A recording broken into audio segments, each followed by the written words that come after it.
बोलिए भागवत भगवान की जय हो। सुखदेव जी महाराज आगे वर्णन करते हैं। यदा दुर्वाससः शापात् सेन्द्रालोकाश्रयो नृप निःश्रीकान्ता भवंस्तत्र नैषुर्यादयः प्रिया। सुखदेव जी महाराज कहते हैं, राजन परीक्षित, दुर्वासा जी महाराज ने इंद्र को श्रीहीन होने का शाप दे दिया। क्यों दे दिया? एक दिन का जिक्र था। इंद्र ऐरावत हाथी पर चढ़ करके जा रहा था। सामने से दुर्वासा जी महाराज वैकुंठ से नारायण भगवान की सभा में से आ रहे थे।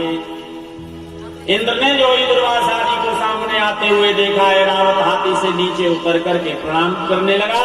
और जो ही प्रणाम किया तो दुर्वासा जी महाराज ने अपने गले में से हार उतार करके और आशीर्वाद स्वरूप इंद्र के गले में डाल दिया। ध्यान रखना, हम कभी किसी संत महात्मा के पास जावे, किसी ब्राह्मण के पास में जावे, किसी आचार्य के पास में जावे और वो अपने गले में से उतार करके माला हमारे गले में डाल दे हैं, या कोई पुष्प दे दे या कोई फल दे दे, तो आशीर्वाद समझना चाहिए, उसका आदर करना चाहिए। आदर यदि करोगे तो वही आपको आशीर्वाद के रूप में महाराज फल देगा, और यदि अनादर करोगे तो महाराज बहुत बड़ा दोष हो जाएगा। दुर्वासा जी महाराज ने आशीर्वाद स्वरूप माला इंद्र के गले में डाल दी, लेकिन इंद्र तो अहंकारी है, वो क्या समझे आशीर्वाद को। उसने अपने गले में से उतार करके हाथी की सूंड में डाल दी। हाथी जानवर है, उसने महाराज जमीन पे पटक दी और पैरों तले कुचल दी। दुर्वासा जी इस दृश्य को अपनी आंखों से देख रहे थे। क्रोध आ गया। इंद्र, मैंने भक्त जान करके तुझे भगवान का आशीर्वाद दिया और तूने भगवान के प्रसाद का अनादर किया, अपमान किया। क्या मैं तुझे शाप देता हूं कि तू श्री से हीन हो जाएगा। जो ही शाप दिया, उसी समय विरोचन का पुत्र बलि बहुत बलवान था, स्वर्ग पर चढ़ाई कर देता है और स्वर्ग पर चढ़ाई करके देवताओं को परास्त कर दिया। देवता अपने प्राणों को बचाने के लिए उधर उधर घूमने लगे। सीधा इंद्र और महाराज नारायण भगवान के पास में पहुंचे। त्राहिमाम त्राहिमाम त्राहिमाम, रक्षा करो रक्षा करो। भगवान ने कहा, इंद्र क्या बात है, कैसे परेशान हो रहा है।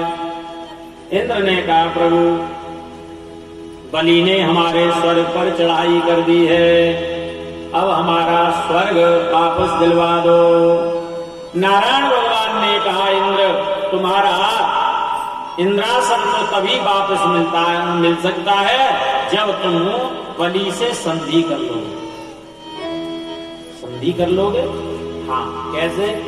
भगवान ने यहां उपाय बताया है। अरयोपि संधेया सत्कार्यार्थ गौरवे अहिंसकवद्देवा यर्थस्य पदवीं गतै। तुम जाकर के बलि से संधि कर लो। कैसे कर लो? जैसे एक सर्प चूहे से करता है। अब चूहा और सर्प की तो महाराज शत्रुता है। सर्प चूहे से मित्रता कैसे करता है, संधि कैसे करता है? एक बार का जिक्र था। एक सांप को एक सपेरे ने पिटारे में बंद कर दिया, और जब पिटारे में बंद कर दिया तो कई दिन हो गए महाराज उसको उसमें बंद पड़े हुए, भूखों मर रहा है। एक दिन का जिक्र, एक चूहा सामने से निकल करके गया। जब चूहा निकल करके गया, सोई महाराज चूहे की गंध सुना, एकदम महाराज सूंघने के लिए मिल गई। जो ही गंध सूंघने के लिए मिली, सोई एकदम नाग देवता के कान खड़े हो गए। दोबारा से फिर चूहा आया, और जो ही चूहा पिटारे के पास आया, सोई नाग देवता एकदम फन उठा करके कहने लगे, चूहा मामा राम राम। और करके देखा भांजे साहब कौन से आ गए, और देखा तो नाग देवता। चूहा ने कहा भैया तुम्हारे कब तो के मामा हैं। नाग देवता कहने लगा भैया लगते तो तुम मामा हो क्योंकि हमारी माँ के पक्ष से हो। चूहा ने कहा हाँ होंगे, कोई लंबा रिश्ता होगा, लेकिन ये बताओ बात क्या है, काम क्या है तुम्हें। चूहा जानता है कि कोई बिना काम के बात नहीं करता है। गोस्वामी जी महाराज भी वर्णन करते हैं मानस। सुर नर मुनि सब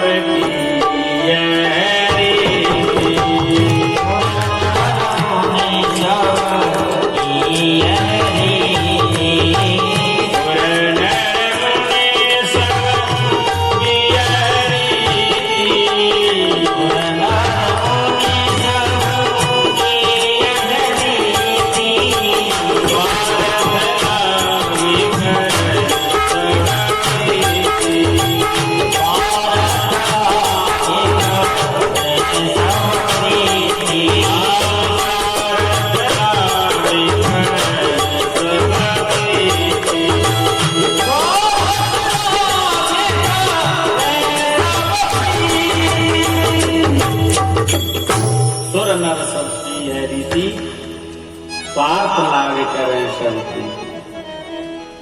जब स्वार्थ होता है तो प्रेम करते हैं, और स्वार्थ नहीं होता है तो कोई बात भी नहीं करता है।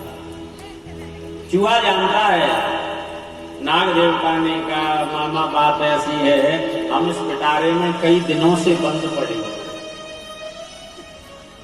तुम अपने पहने पहने दांतों से इस पिटारे को काट दो तो हम बाहर निकल करके भोजन पानी कर लें, फलाहार कर लें, पेट भर ले।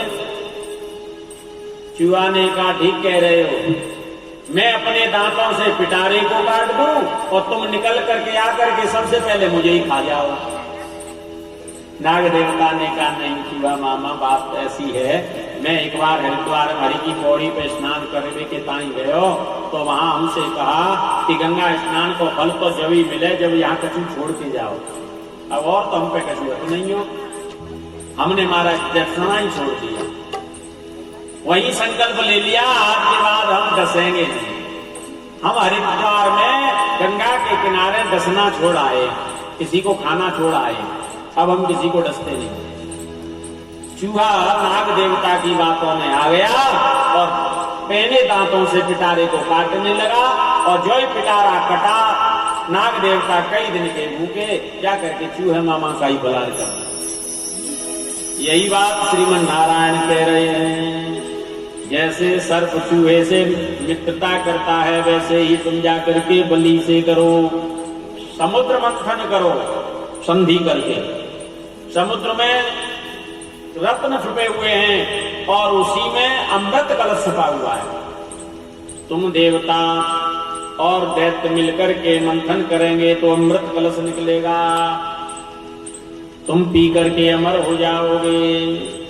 ये बात बढ़िया है। इंद्र सीधा बलि के पास में स्वर्ग में पहुंचा, संधि प्रस्ताव लेकर के। बलि ने देखा इंद्र आ रहा है, जरा बुलाओ।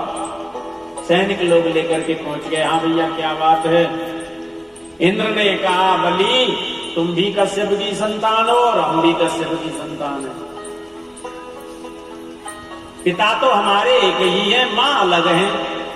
माँ से कोई मतलब नहीं होता है, नाम तो पिता के नाम से चलता है। जब हमारे तुम्हारे पिता एक हैं तो हमारा तुम्हारा रिश्ता भी खास है भाई भाई का, और भाई भाई का रिश्ता है तो भाई भाई को लड़ना नहीं चाहिए।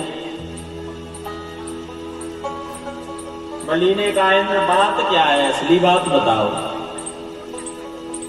इंद्र ने कहा बलि समुद्र के अंदर अमृत कलश छुपा हुआ है, हम देवता और तुम दैत्य मिलकर के मंथन करेंगे तो अमृत कलश निकलेगा, आधा तुम पी लेना आधा हम पी लेंगे। लड़ाई किस बात की है, बराबर बराबर हो जाएंगे। बलि ने जो ही सुना सोई बलि समझ गया। देवता चतुर तो हैं लेकिन हम चतुराई दिखाने नहीं देंगे। बलि ने संधि प्रस्ताव पर सिग्नेचर कर दिया, तैयार हो गया। और तैयार हो गया महाराज इंद्र बोलिए संत भगवान की जय हो। संधि प्रस्ताव पर सिग्नेचर हो गए। इंद्र वासुकी के पास में पहुंचा। वासुकी से कहा हम समुद्र मंथन करेंगे और तुम्हारी रस्सी बनाएंगे। वासुकी ने कहा मैं कोई पागल थोड़ी हूं, आप मेरा घर्षण करोगे, हड्डी हड्डी टूट जाएंगी, मुझे क्या फायदा है।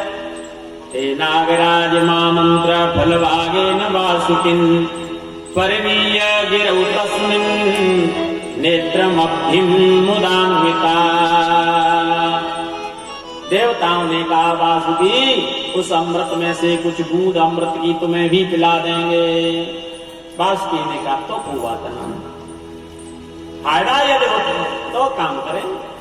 वासुकी को महाराज रस्सी बनाने के लिए लेकर के आए।